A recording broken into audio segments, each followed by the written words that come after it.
if it had not been successful, none of us would have been here. Many of us would have been put to death as Untermensch, subhumans. Those of us who survived and who developed anti-fascist ideas would be in concentration camps, gas chambers, liquidated.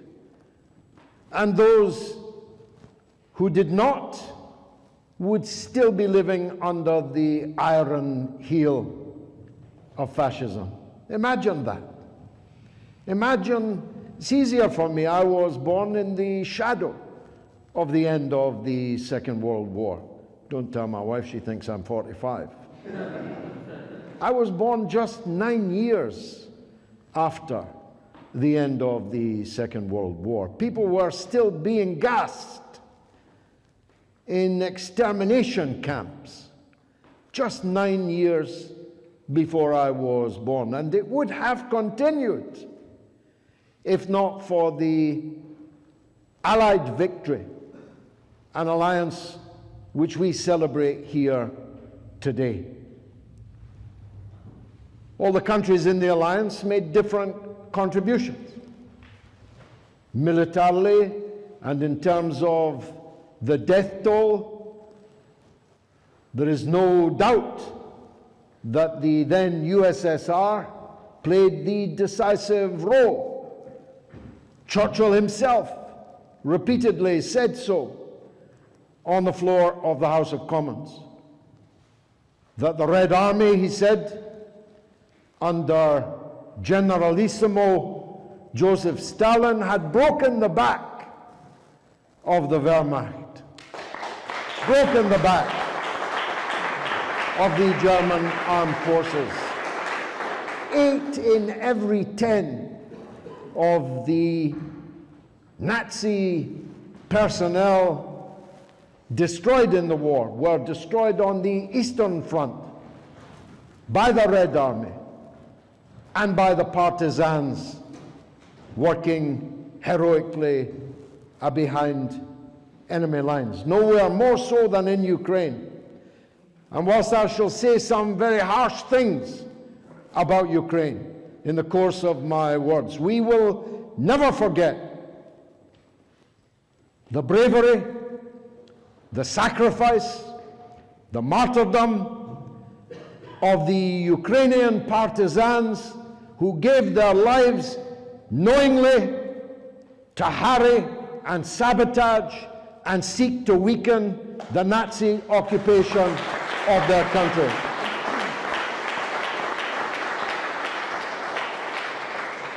Under pressure not just from the Nazis, but from their hirelings and fellow fascists in the western part of Ukraine on every day of that resistance. Don't forget, I was asking Steve if he'd seen the Netflix documentary, which I commend to all of you, Einsatzgruppen, Hitler's Executioners, on Netflix. You'll thank me for the recommendation. The burden of the genocidal madness in the Eastern Holocaust was carried out not by German Nazis, but by Ukrainian Nazis, and from the Baltic states as are now, and indeed from Hungary and Romania. The SS kept the notes, counted the numbers, but the killers were Ukrainian fascists and their allies in the neighborhood.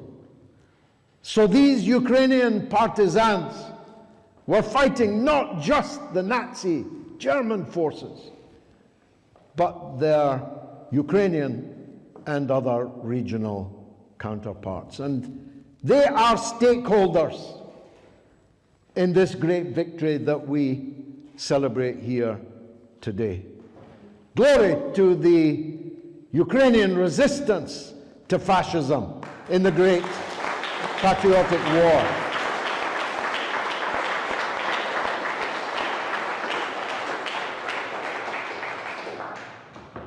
The Chinese people, how widely this is either forgotten or unknown. The second largest mountain of martyrs to fascism in the entire period starting before the Second World War was the mountain of Chinese people slain, despite their heroic resistance, helped when it could be by the Soviet Union, and in a desultory way, more desultory way, by the United States and others. But the Chinese people bore the brunt of that fascist onslaught themselves, which created, of course, the crucible in which was formed the mighty, great, eternal People's Republic of China.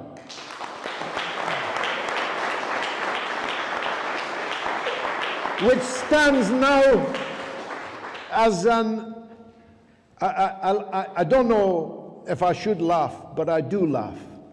I laugh at the impotent rage of imperialism, at the unstoppability of the Chinese people.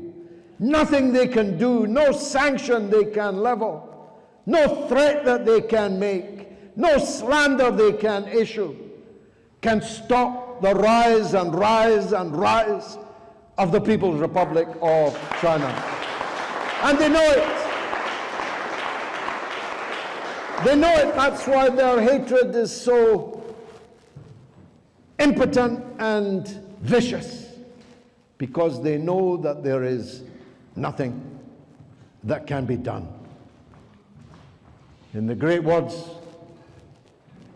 of the Chinese leader responding to comments made by His Royal Highness Prince Charles when he was lecturing the Chinese people on what they must do for democracy in Hong Kong. A democracy entirely absent through the 150 years of British rule in Hong Kong, where no one had a vote for anything or anyone. The Chinese response was the days when China could be ordered by foreigners are over. And over they are. And that's what they can't bear. And of course, our own people, who made enormous sacrifice also, economic as well as fighting sacrifice, to the victory in the Second World War. For a time when the Americans were watching on newsreel, working out which way it was going to go, our people stood alone. Our people stood alone against Hitler, despite the fifth column. You call it a fifth column, but it was kind of a four-fifths column, who wished to surrender and make a deal with Hitler. But it was the patriotic section of the British bourgeoisie which existed, and the ranks of the labor movement, the trade unions, and then the Labour Party, which then at least had some connection with the name Labour, if only in a deformed way. Men like Bevan, Mr. Foote, with whom I discussed those days so many times around a table in his favorite Soho restaurant, the Gay Hussar, the Hungarian.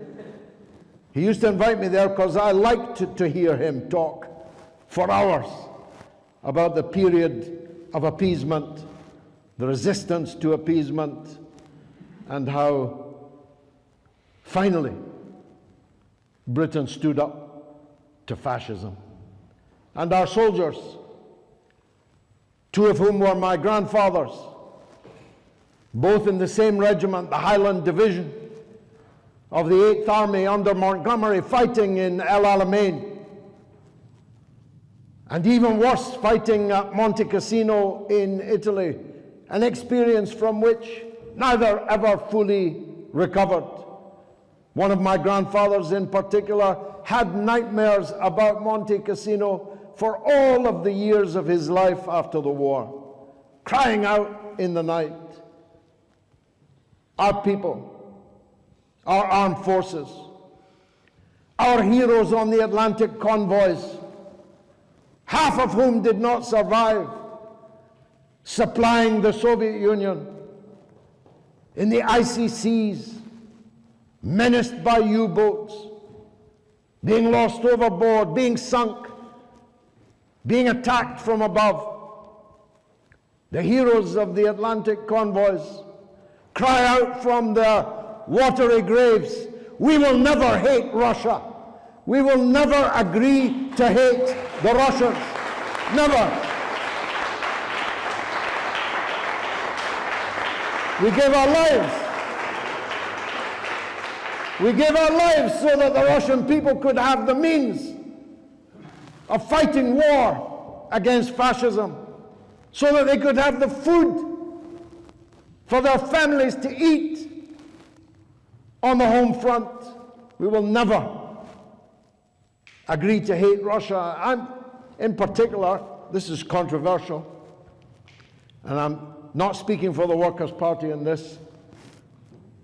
I will never hate Russia, and I'll never love Germany, and I'll never love Japan, because I know too much about what happened in that period. The idea that I should love Germany and hate Russia, or hate China and love Japan, no thanks, count me out. I'll leave that to you younger, more enlightened, woke generations that are coming up so fast after me.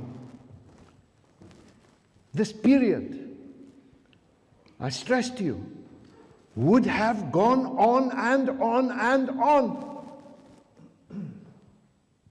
Hitlerism, Japanese fascism, Italian fascism would have gone on and on unless it had been stopped. And we say glory to all of those American, British, Soviet, Chinese partisans all over the world that fought fascism. Glory to the resistance to fascism in the Second World War.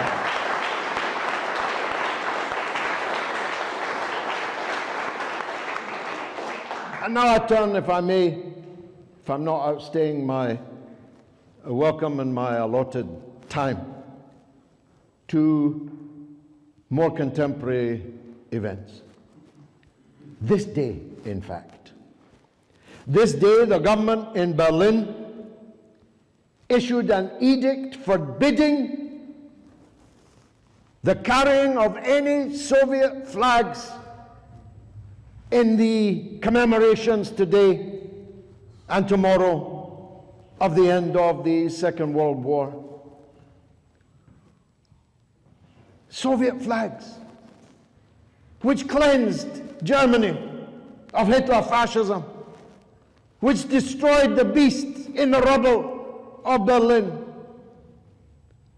which in the most iconic photograph of all history was hoisted over the Reichstag roundabout this day in 1945, is now banned. It's banned in Germany. You'll be arrested if you raise it. Russian property is being attacked. Russian icons, yes, yes, glory to the flag. Russian property being attacked. Russian journalists, just in the last few days, almost fell victim to a terrorist attack in Berlin, all but unprotected by the German state. Even dead Russians, even Russians that died long before the Soviet Union existed, composers, painters, writers, banned, or at least postponed until new circumstances arise. This madness, this Russophobic madness is mounting in official circles and in their media echo chamber. But here's my second controversial point. I think it's wearing thin amongst the population. Yes. I think the population are beginning to sense that this narrative is not actually all that it cracks up to be. I pray in aid only anecdotal evidence, because I've been in this kind of a movie before. In the run-up to the Iraq War, and in the immediate aftermath of it, it wasn't safe for me to go out on the street. I could show you my scars, literally. I was faced with ferocious hatred from ordinary people at the time of the Iraq. I mean, they couldn't strike Saddam Hussein, so they struck me instead. I had a mustache in those days. That's what it was like. The Sun was trying to prosecute me for treason. They had a fund on the front page, donate for a private prosecution of me. The section of the act was incitement to disaffection. I told them, put that on my gravestone. He incited them to disaffection. All his life he tried to incite them to disaffection. But I don't get any of that now. And I'm out everywhere all the time. And not one person, of course online, it's the coward's way. But in real life, IRL, I think the young people call it. You didn't think I knew that, did you? I didn't. IRL. It's never happened, not once. And yet, insofar as the mass media acknowledge my existence at all, they acknowledge it as an agent of Putin and Russia and all the other foolish appellations. So that's my first anecdotal evidence. My comrade, Jyoti, her husband's barber, piped up while shaving him a week or two ago. He brought it up. I'm not so sure, he said, that what they're telling us about this Ukraine story is right. And I hear these stories now coming from all of my comrades all over the country. People, for two reasons. First of all, they realize that when you've got a political class that are such liars, they can't even get their stories straight about whether they were there or not there, whether they ate a cold curry or a hot one, whether they touched the birthday cake or not. A political class that is absolutely mendacious, and a media that they know has lied to them about everything, from Brexit to Corbyn to all the other lies. So there's that. But there's also this.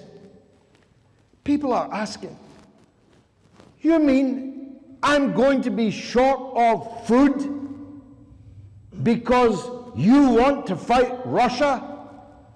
I'm going to be unable to pay for my petrol or diesel, literally unable to pay it, as it heads inexorably to £10 a gallon, at least by the end of this year. Mark my words, £10 a gallon. That's why they don't price it in gallons anymore. £10 a gallon of petrol, meaning that for large sections of the population, they'll no longer be able to use their motor cars. And for those that don't like motor cars, now that we've destroyed our railway network, everything comes by road, so everything that's moving on the road will have to rise in price because the haulage and distribution costs will rise and rise. People are saying, wait, okay, it's spring now, but winter will come in just 6 months from now. I couldn't pay my last gas bill, which is 54% on average higher than the one before it, and might be 154% more by next winter. You mean I've got to go cold because you want to fight with Russia, one of the world's biggest producers of wheat, of gas, of oil, of nickel, of neon, of fertilizers, all these things we're not allowed to buy? What's that going to do to the supply and to the price of essential commodities and raw materials? So for both those reasons, people are waking up. Here in Britain, which as always lags behind the more militant people of France, who are already on the streets, but also the people of Germany. Irony of ironies. Because of all the countries in Europe that are dependent upon Russian raw materials and commodities, as well as the market for quite a few German manufactured products, are going to be the worst affected of all. And this grotesque government of theirs, with little soldier Schultz, propped up by, am I allowed to say this? What's green about all these warmongering Greens all over the world, in Australia, in Britain, in Germany? They want to stop you drinking water out of a plastic bottle, but they're gung-ho for missiles and bombs and attacks and war. What kind of green is that?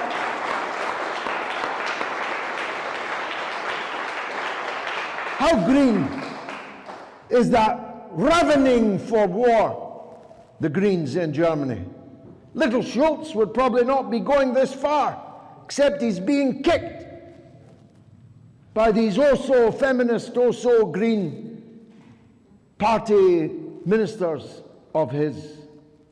They're absolutely determined that you should use the right pronouns, but not as determined as they are to make war against Russia. Imagine. Imagine. So, enough from me. You have many outstanding speakers to come. And Comrade Harpal, please forgive me, I have to drive to Bristol, and so we'll miss your address, and I think also yours, Comrade Steve. But I'll see the film that we have made of the event. I thank all of you again for attending this Workers' Party of Britain event. Let's make sure that next year, by the way, a lot of people said to us, you better knock it off. Knock it on the head this year. Conditions are not right. We were determined. We will never stop celebrating Victory Day. Glory to those who brought us victory. Glory to the heroes of the Second World War. Glory to the wartime alliance of Roosevelt, Stalin, and Churchill. Thank you very much indeed. Thank you.